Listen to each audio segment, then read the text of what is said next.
आसानी से अब पूरी हो चुकी हैं। लेकिन फिर भी अगर गांव में कोई बिजनेस करने की बात करें तो लोगों के मन में पता नहीं क्यों ऐसा लगता है कि गांव में कोई बिजनेस नहीं किया जा सकता। अगर आपको भी ऐसा ही लगता है तो ये वीडियो आप लास्ट तक देखिएगा, क्योंकि आज के इस वीडियो में हम आपको गांव में चलने वाले और सबसे ज़्यादा चलने वाले कुछ ऐसे 10 बेहतरीन बिजनेस आइडिया बताने वाले हैं, जिसे आप अपने गाँव में शुरू करके अच्छी खासी कमाई कर सकते हैं।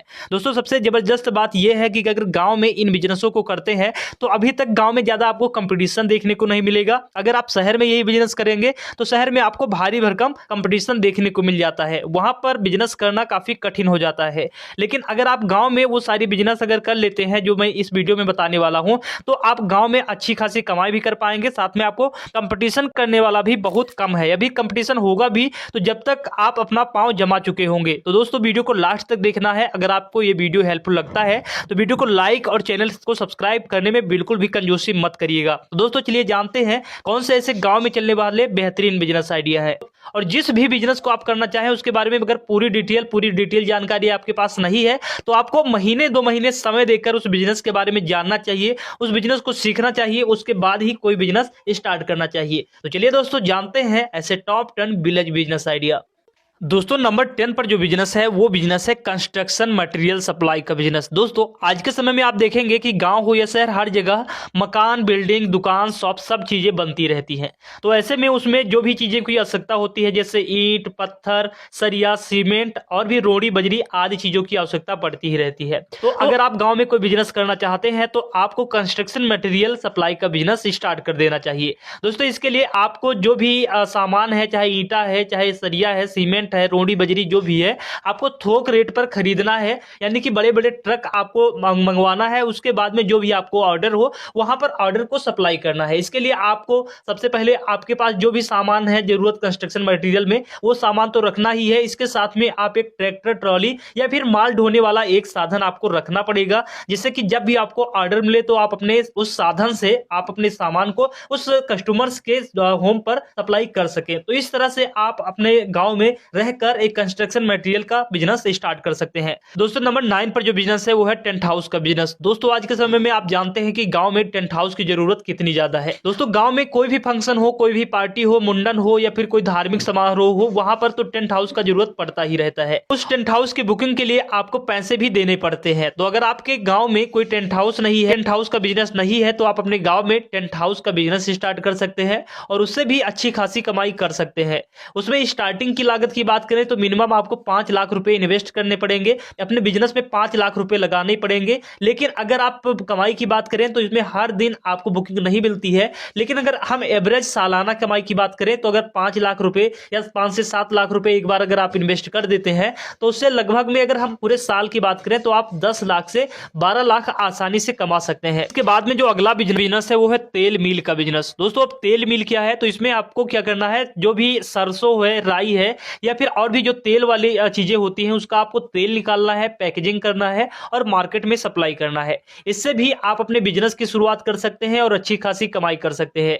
देखिए दोस्तों, एक मशीन की कीमत मात्र 50,000 से 60,000 में आपको आसानी से एक अच्छे लेवल की मशीन मिल जाती है, जो तेल निकालने की मशीन होती है।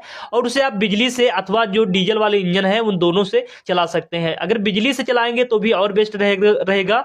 इसके अलावा आप चाहें तो आप सोलर सिस्टम से भी अपने उस मशीन को चला सकते हैं। दोस्तों, इसके अलावा कच्चे माल की बात करें तो इसमें आपको सरसों वगैरह भी जरूरत पड़ती है, जो गांव में आसानी से मिल जाती है। गांव में देखेंगे कि लोग अधिकतर मात्रा में खेती करते हैं और सरसों का आज के समय में लगभग में अधिकतर लोग, जो अधिकतर किसान है, वो सरसों की खेती भी करते हैं। तो उनसे आप कम रेट में सरसों को लेकर उसका तेल निकालकर और उसके पैकेजिंग करके आप मार्केट में अच्छे रेट पर सप्लाई करेंगे तो आपको प्रॉफिट भी अच्छा होगा। तो अगर गांव में कोई बिजनेस करना चाहते हैं तो ये बिजनेस भी आप आसानी से कर सकते हैं। और सबसे खास बात यह है इस बिजनेस में कि इसे आप अपने घर से शुरू कर सकते हैं। इसमें आपको किसी लेबर की भी जरूरत नहीं है और ना ही आपका ये माल खराब होने वाला है, ना ही आपकी मशीनरी एक्सपायर होने वाली है। दोस्तों, इसके बाद में जो अगला बिजनेस है वह बिजनेस है हर्बल खेती का बिजनेस।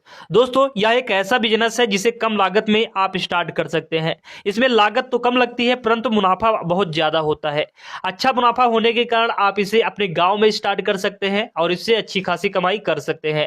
दोस्तों, हर्बल खेती में आप जड़ी बूटी और ऐसे औषधि पौधे लगा सकते हैं जिसकी मार्केट में आज के समय में बहुत ज्यादा जरूरत है। इसमें आप जैसे कि एलोवेरा को देख सकते हैं, एलोवेरा की मार्केट में कितनी डिमांड है और बहुत सारे ऐसे किसान हैं जो एलोवेरा की खेती करके अच्छी खासी कमाई भी कर रहे हैं। देखिए दोस्तों, एलोवेरा अगर आप एलोवेरा का खेती करते हैं, एलोवेरा का उत्पादन करते हैं, तो इसे आप नेशनल लेवल पर तो अपना मार्केटिंग कर ही सकते हैं, आप इसे इंटरनेशनल लेवल पर भी सप्लाई कर सकते हैं। बस अगर आप इसके बारे में डिटेल वीडियो चाहते हैं कि एलोवेरा की खेती कैसे करें और इसका सप्लाई कैसे करें, कैसे से फायदा ले सकते हैं, तो इस पर भी आप कमेंट करिए। इस पर भी मैं डेडिकेटेड वीडियो लाने का प्रयास करूंगा। और जिस भी बिजनेस के बारे में आपको डिटेल इंफॉर्मेशन चाहिए, कमेंट करिए, उस पर भी वीडियो आ जाएगा।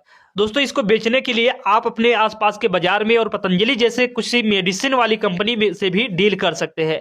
इसी के साथ में एलोवेरा, तुलसी, गिलोय, आंवला, ब्रह्मी, कपूर, कचरी आदि जैसी औषधियों पौधों की खेती करके आप अच्छी खासी कमाई कर सकते हैं। अगला जो बिजनेस है नंबर 6 पर, वह बिजनेस है हार्डवेयर का बिजनेस। दोस्तों, आज के समय में आप गाँव में देखेंगे कि हार्डवेयर की कितनी जरूरत है, और हार्डवेयर से मेरा मतलब आप इसको बड़े लेवल पर स्टार्ट कर सकते हैं। हार्डवेयर में बहुत सारी चीजें आते हैं, बहुत सारे ऐसे आइटम आते हैं, जैसे चाहे वो कारपेंटर को जरूरत हो या फिर कंस्ट्रक्शन में जरूरत हो या फिर किसी किसान को जरूरत हो, इसमें बहुत सारे आप आइटम रख सकते हैं। अगर आप एक हार्डवेयर शॉप पर जाते हैं तो वहां पर आप देखेंगे इतने आइटम आपको मिल जाएंगे कि आप आइडिया नहीं लगा सकते हैं। अगर हम किसानों से रिलेटेड बात करें तो किसानों में आप किसानों की जरूरत के सामान रख सकते हैं, जैसे आप उसके पंपिंग सेट रख सकते हैं, पाइप रख सकते हैं, कटीले तार रख सकते हैं, कीलियां रख सकते हैं। अगर कारपेंटर की बात करें तो कारपेंटर से जुड़े कई सारे आइटम रख सकते हैं, जैसे कीली हो गई, हथौड़ी हो गई, या फिर कारपेंटर के जो औजार हैं वो रख सकते हैं। आप इसमें लकड़ी के बोर्ड रख सकते हैं। अगर हम बात करें कंस्ट्रक्शन मटेरियल में तो इसमें भी कई सारे आइटम रख सकते हैं, जैसे आप वुडन की आप ड्रोर रख सकते हैं, दरवाजे रख सकते हैं, खिड़कियां रख सकते हैं, टाइल रख सकते हैं, पेंट रख सकते हैं। इत्यादि चीजों को आप इसमें रख सकते हैं और अच्छी खासी कमाई कर सकते हैं। लेकिन दोस्तों, आपको ध्यान रखना है कि अगर आप हार्डवेयर की शॉप खोल रहे हैं तो आपको लगभग में इन्वेस्ट भी, आपको ध्यान रखना है कि अगर आप हार्डवेयर की शॉप खोल रहे हैं तो आपको इन्वेस्ट भी ज्यादा करना पड़ेगा।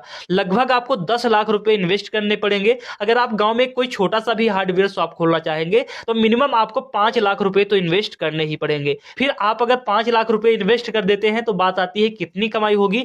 अगर 5 लाख रुपए अगर आप इन्वेस्ट करते हैं तो लगभग आप 50 से 60 हजार रुपए आसानी से कमा लेते हैं, क्योंकि आपके दुकान में सामान ज्यादा है तो कस्टमर्स भी अलग अलग तरीके से आएंगे। तो आपके जब ज्यादा कस्टमर्स आएंगे तो आपकी सेल भी ज्यादा होगी और आपको प्रॉफिट भी ज्यादा होने वाला है। दोस्तों, आज के समय में इस प्रकार की शॉप गांव में बहुत कम ही दिखाई देने को मिलती है। तो अगर आपके गांव में भी इस प्रकार की शॉप नहीं है तो उसका आप अभी फायदा ले सकते हैं और अभी अपने गांव में हार्डवेयर शॉप खोल सकते हैं और अच्छी खासी इनकम जनरेट कर सकते हैं। नंबर 5 पर जो बिजनेस है वो है खाद बीज की दुकान। दोस्तों, आप सभी जानते हैं कि गांव में अधिकतर लोग खेती किसानी करते हैं, तो ऐसे में गांव में लोगों को खेती से जुड़े जैसे बीज हो गए, खाद हो गए, कीटनाशक दवाइयां हो गई, ये सारी चीजें ज्यादा आवश्यकता पड़ती है। तो आप गांव वालों की जरूरत को पूरा करके, इस सारी चीजों की जरूरत को पूरा करके आप गांव में खाद व बीज भंडार खोल सकते हैं। इससे भी आप अच्छी खासी कमाई कर सकते हैं।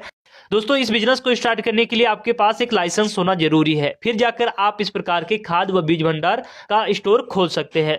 दोस्तों, अगर आप इसके बारे में भी डिटेल वीडियो चाहते हैं तो कमेंट करिए। दोस्तों, अगर आप खाद व बीज भंडार के ऊपर डिटेल वीडियो चाहते हैं तो आप जरूर कमेंट करें।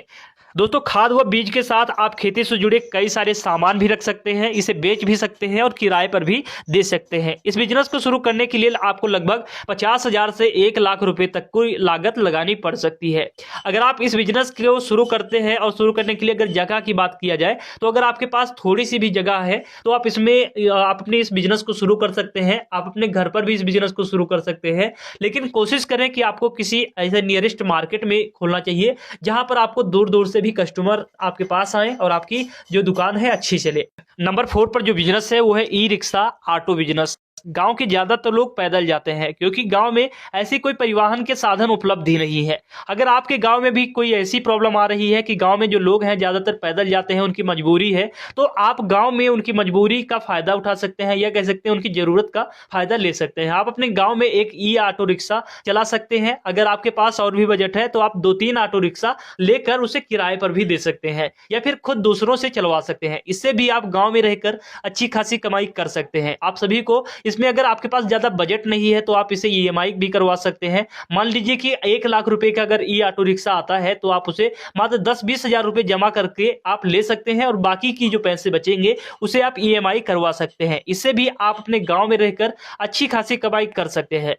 तो दोस्तों अगर लागत की बात करें तो एक ई ऑटो रिक्शा लगभग 1 लाख से 10 हजार से लेकर 20 हजार तक आता है। तो इसमें अगर आप 1 लाख रुपए इन्वेस्ट करते हैं तो हर दिन आप 500 से 1000 तो आसानी से कमा ही लेंगे। दोस्तों नंबर 3 पर जो बिजनेस है वो है इलेक्ट्रॉनिक रिपेयरिंग शॉप। दोस्तों आज के समय में आप देखेंगे कि गांव में बिजली पूरी तरह से आ गई है। गांव वाले लोग इसका पूरी तरह से फायदा भी उठा रहे हैं। गांव वाले लोग बिजली के जितने भी उपकरण है, चाहे टीवी, फ्रिज, पंखा, कूलर इत्यादि का सभी का अच्छी तरह से उपयोग भी कर रहे हैं। और वो उपकरण कभी न कभी खराब भी होते हैं या फिर हमें उसे नया लेने की जरूरत भी पड़ती है। तो अगर आपके गांव में कोई भी इलेक्ट्रॉनिक शॉप नहीं है, इलेक्ट्रॉनिक रिपेयरिंग शॉप नहीं है, तो आप इस प्रकार के बिजनेस को आसानी से स्टार्ट कर सकते हैं। देखिए अगर आप छोटे लेवल पर स्टार्ट करना चाहते हैं रिपेयरिंग शॉप या फिर इलेक्ट्रॉनिक शॉप, तो आपको क्या करना चाहिए, सबसे पहले इलेक्ट्रॉनिक रिपेयरिंग का काम सीख लेना चाहिए, जिसे आप कई सारे ऐसे कोर्स भी कराए जाते हैं। मात्र 3 से 6 महीने का कोर्स होता है। आप उसे एक बार कोर्स कर लेते हैं तो आसानी से हर दिन 2000 रुपए आसानी से रिपेयरिंग करके कमा सकते हैं। अगर इसके साथ रिपेयरिंग के साथ में आप इलेक्ट्रॉनिक प्रोडक्ट्स को भी रखते हैं तो और भी ज्यादा आसानी से कमाई की जा सकती है। तो आपके गांव में अगर इस प्रकार के इलेक्ट्रॉनिक शॉप की दुकान नहीं है या इलेक्ट्रॉनिक रिपेयरिंग शॉप नहीं है तो आप इस प्रकार के बिजनेस को शुरू कर सकते हैं और अच्छी खासी कमाई कर सकते हैं। यशिका, मैंने पिछले 2 साल में सारे मेथड्स ट्राई कर लिए, ट्रेडिंग, ब्लॉगिंग, ड्रॉप शिपिंग। दोस्तों नंबर 2 पर जो बिजनेस है वो है टेलरिंग का काम या फिर दर्जी का काम। आप दोस्तों आज के समय में देखेंगे कि गांव में भी लोग कई तरह तरह के फैशनेबल कपड़े पहनते हैं, अच्छे अच्छे कपड़े पहनते हैं और नए नए कपड़े पहनते रहते हैं। दोस्तों इस प्रकार के बिजनेस को भी आप गांव में शुरू करके अच्छी खासी कमाई कर सकते हैं, क्योंकि गांव में भी जो दर्जी का काम है इसके कार्य के लिए काफी ज्यादा डिमांड बढ़ रही है। दोस्तों अगर आपको सिलाई करना नहीं आता है तो आप 1 से 2 सिलाई करने वाले लोगों को हायर कर सकते हैं और उससे आप एक छोटा सा सिलाई सेंटर खोल सकते हैं जहां पर आप अच्छी खासी कमाई कर सकते हैं।